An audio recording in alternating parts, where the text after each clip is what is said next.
tokia nelabai įsiskaityta, gal nelabai įsigilinta, pasiūlė, paskaičiau tik tai šitą išrašą, ką Laura atsiuntė, kas čia tokio, bet žinau, kad kažko reikia. Kažkaip reikėjo pabėgti nuo savęs, nuo minčių, išsivalyti kažkaip vidų visą savo.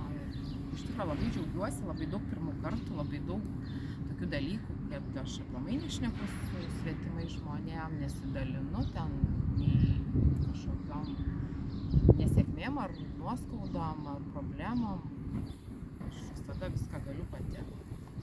Ir man čia labai daug per save perlipti ir sakyti, ir žiūrėti dar į akis, ir viską pasakyti, nežinau. Bet iš tikrųjų labai gera po to, labai gera kažkaip ir galvoju, kad tu gali iš tikrųjų, kad ir, nežinau, kažkas viduje tenais pasikeičia. Tiesiog netgi tos pačios putos, kai aš ten šėlau, nežinau, atrodo, nunešė ten tą stogą, man nemoku pasakyti.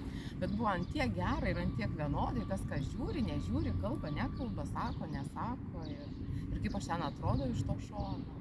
Taip dzin, net nemoku pasakyti. Iš tikrųjų, labai faina buvo jūs visas pažinti.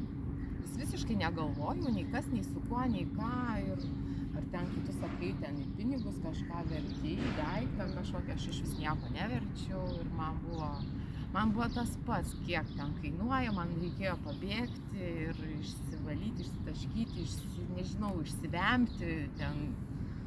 Ir aš tai pasiekiau, iš tikrųjų, tais mažais žingsneliais atsidarė man kažkokios durys kitos, kurių aš nežinojau. Ir supratau, kad gyvenimas gražus, kad čia faina. Tai va taip labai trumpai, bet gal daugiau turiu ten tų emocijų, bet gal nemoku šiandien aš išsakyti. Gal nenoriu, nežinau. Bet šiaip man labai patiko, aš labai džiaugiuosi, kad čia. Ačiū tau.